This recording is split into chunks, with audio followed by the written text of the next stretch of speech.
Salut à tous, bienvenue dans l'entre aujourd'hui pour une nouvelle vidéo de présentation de répliques d'Airsoft. On renoue aujourd'hui avec Evolution Airsoft, la marque italienne, avec leur tout nouveau Recon E416 ETS3.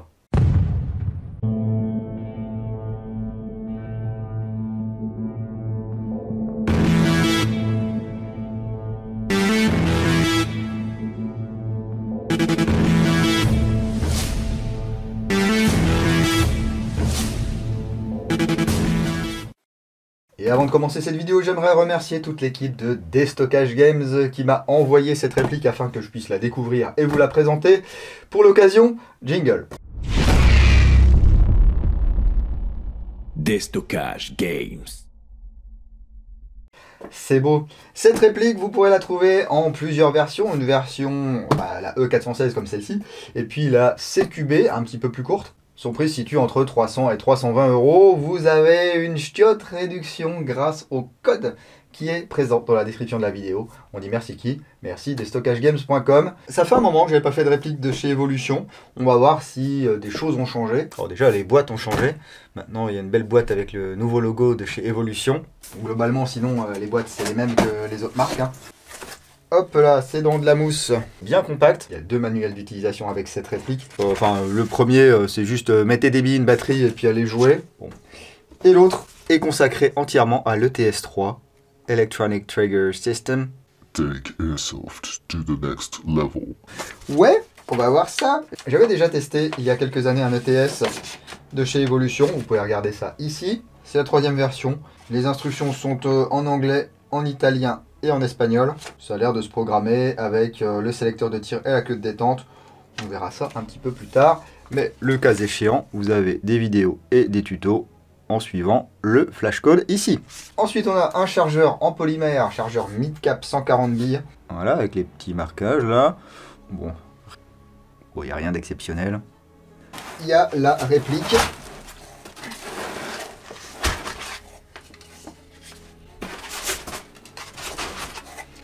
Et puis c'est tout. Voilà, donc on a un petit peu plus cher, il y a un peu moins de choses que dans les bundles de chez Specna Arms. Oui, on va encore me dire non, ça sort pas des mêmes usines, c'est made in Italy et tout le bordel. Je ne pense pas, mais on s'en fiche. Là, ce qui nous intéresse, c'est de regarder ce que Evolution a choisi de faire pour nous. Ce qu'ils ont choisi comme matériau, comme fonctionnalité. Est-ce qu'on a un changement de ressort rapide? Est-ce qu'on a un changement de moteur rapide? Est-ce qu'on a un attache-sangle? Des choses comme ça, quoi. Vous savez, ça se fait au détail, hein. On va voir l'usine. On lui dit bonjour, je voudrais ça. Ou alors, qu'est-ce que vous nous proposez? Et puis ensuite, on s'adapte. Bon, c'est pas léger, hein, cette histoire, hein. Ça fait 3210 grammes pour une longueur comprise entre 810 et 890 mm. C'est globalement les formes d'un HK416D. Avec une repro de cross E1, une repro de combat de grip, des organes de visée de chez HK, le garde-main flottant, même les marquages du sélecteur de tir, c'est style HK. Donc on a bien un HK416, même si c'est écrit dessus E416, comme l'indiquent les marquages ici, avec le logo d'Evolution, Evolution sur le receveur supérieur, le numéro de série, on voit ici les marquages du sélecteur de tir, le sélecteur de tir qui n'est pas ambidextre. Voilà, de l'autre côté, un marquage Evolution international. Alors, autant là, il n'y a pas de grande nouveauté de design, mais je vous le disais à l'IWA il y a maintenant 1 an et demi, un peu plus d'1 an et demi. Ils ont pas mal bossé sur leur propre design de receveur, ils vont faire des PA aussi. On ne devrait pas tarder à voir des designs un petit peu plus originaux sur les répliques Evolution Airsoft, ou Evolution International, ou Evolution tout court, comme vous voulez. Hop. Le bouton d'éjection du chargeur ici, bien sûr. Le levier d'armement qui nous bloque ici la fausse culasse vers l'arrière. Alors on retrouve bien sûr ces blocs hop-up en plastique qu'on retrouve sur toutes les marques qui sortent de la même usine, hein. Du coup ici on va pouvoir appuyer sur l'arrêtoir pour que ça ne renvoie pas du tout la fausse culasse vers l'avant. Il faut la raccompagner à la main. Dès que c'est un petit peu plié, d'ailleurs là on voit que c'est plié en fait. C'est plié au niveau du receveur.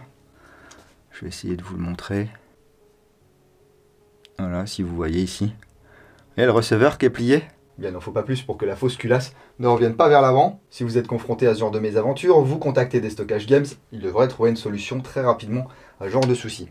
Ok, donc je vous le disais tout à l'heure, une repro de cross HK E1 sans les marquages.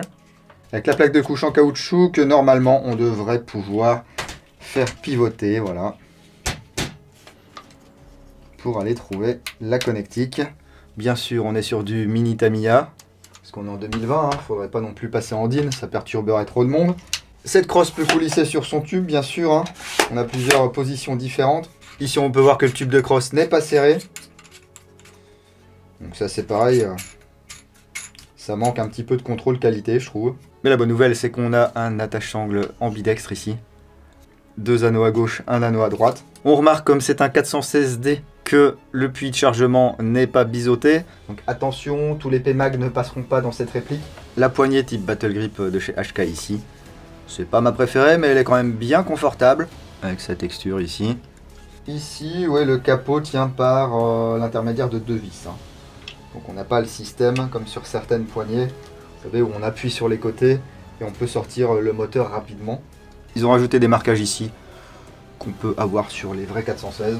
Le rail ici, voilà, rail flottant, quadruple Picatinny. Et au niveau du bloc d'emprunt des gaz, on a également 2 anneaux si vous voulez fixer une sangle 2 points ici. Il n'y a vraiment pas de souci. C'est la version longue, donc on a une extension de canon plus un cache-flamme. Voilà, cache-flamme classique en 14 mm anti-horaire. Pratique, on va pouvoir mettre un modérateur de son ou tout autre accessoire. On est beaucoup habitué maintenant aux organes de visée mécanique rabattables. Ici, ce n'est pas le cas. On a du classique.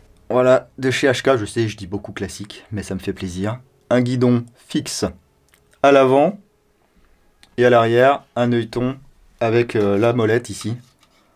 Pour choisir la taille de l'orifice en fonction de la distance de tir. Globalement, c'est agréable à utiliser, hein, ça tombe bien en face de l'œil. Si vous voulez mettre un point rouge ou une lunette, vous avez un rail qui fait quasiment toute la longueur ici de la réplique. Alors, voyons voir ce que ça donne avec une batterie. Comme d'hab, hein, je vais mettre une batterie Energy Airsoft 1300 mAh, 11 volts 1. C'est du 25C. Donc, c'est pas un truc de barbare non plus. Ah, on a une vibration. Donc notre batterie a bien été détectée. Ah, c'est...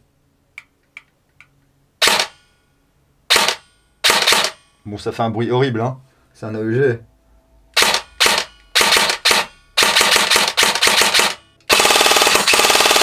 Ah, c'est pas mal, hein. Je pense qu'on a du pré-cocking.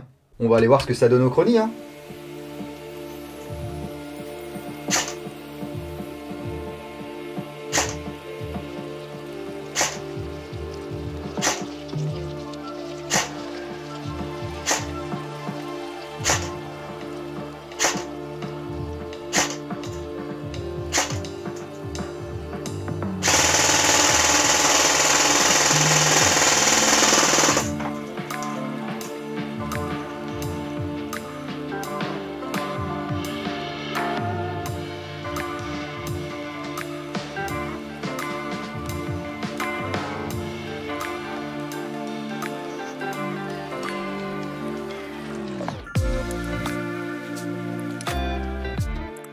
Eh, c'est pas mal, on est à 300 FPS.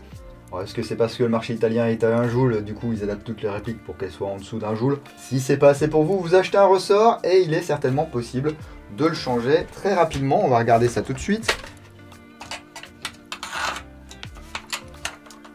Alors, je prends un air surpris, mais je vous dis, hein, toutes ces répliques de M4 que je vous fais depuis des années sortent toutes des mêmes usines.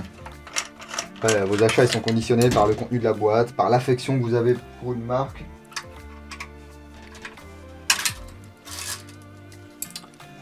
Surprise! Bon, on a quand même un guide de ressort monté sur roulement. Chez Evolution, ils ont choisi le plastique orange. Voilà, chaque marque choisit un petit peu sa couleur.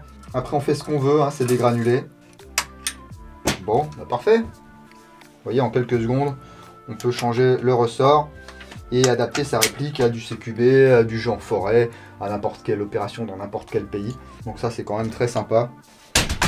Allez, on serre bien, mais pas non plus comme une brutasse. Et là, on va donner un petit coup de clé. Voilà. Parce que l'écrou du tube qui se desserre, ça fait mauvais genre en sortie de boîte. Après, ça vous arrivera forcément sur quasiment n'importe quelle marque. Vous sortez une réplique de sa boîte, il y a une vis qui n'est pas serrée, il y a un truc qui est un peu tordu ou quoi que ce soit.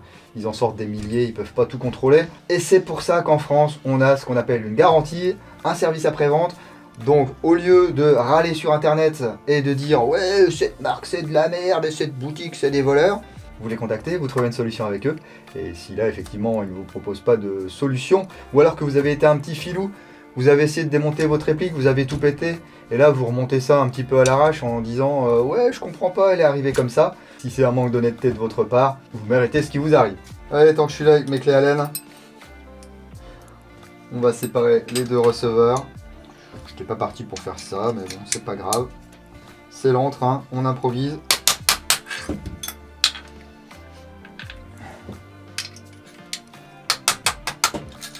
Ah bon, elle n'est pas freinée.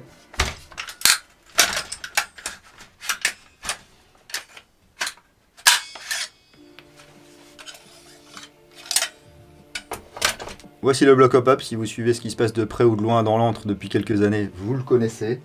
Ce sont tous les mêmes, c'est juste la couleur qui change. La gearbox ici, voilà. Bon. Evolution a choisi des composants orange.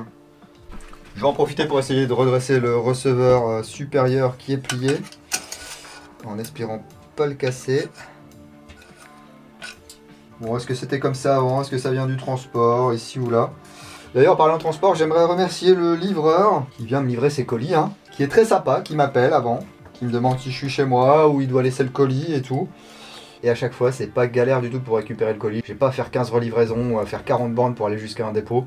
Mon colis est toujours à dispo, quelque part. Si tout le monde pouvait faire comme lui, ça serait super bien. C'est peut-être un airsofter, hein. On est toujours prompt à critiquer telle ou telle société de transport. Bah, je trouve que quand ça se passe bien, il faut aussi le dire. Bon, ça se passera peut-être pas toujours bien, ça s'est pas toujours bien passé, hein. Mais là, en ce moment, c'est plutôt pas mal. Ah, là, je peux faire.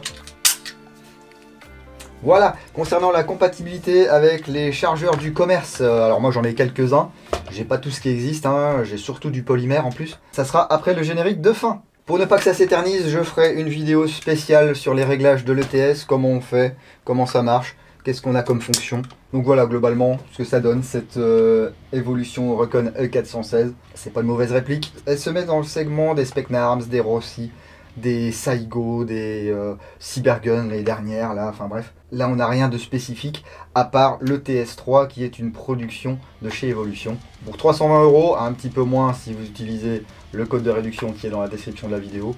Voilà à quoi vous devez vous attendre. Je peux déjà vous dire, hein, à l'intérieur, c'est plutôt solide. Et si vous pratiquez un jeu normal, ça ne devrait pas casser.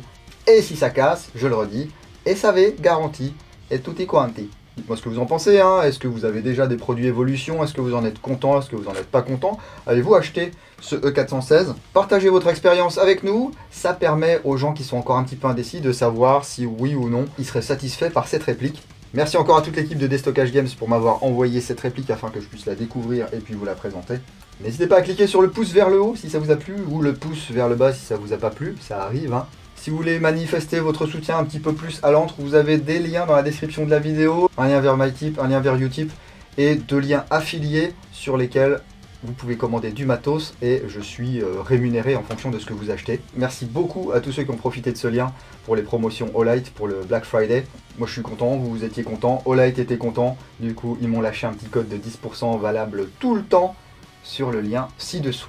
Si vous ne voulez rien louper de ce qui se passe dans l'antre, vous pouvez me suivre sur la page Facebook, sur Instagram, désormais sur Twitch, et puis sur www.l'antredudingo.com. Continuez à vous protéger, protégez vos familles, respectez les distanciations sociales et le port du masque lorsqu'il est obligatoire. Je sais, c'est bientôt Noël, Nouvel An, mais c'est pas le moment de faire n'importe quoi. Quoi que vous fassiez, faites-le sérieusement, mais sans vous prendre au sérieux. Et moi je vous dis à bientôt dans l'antre du dingo. Bise.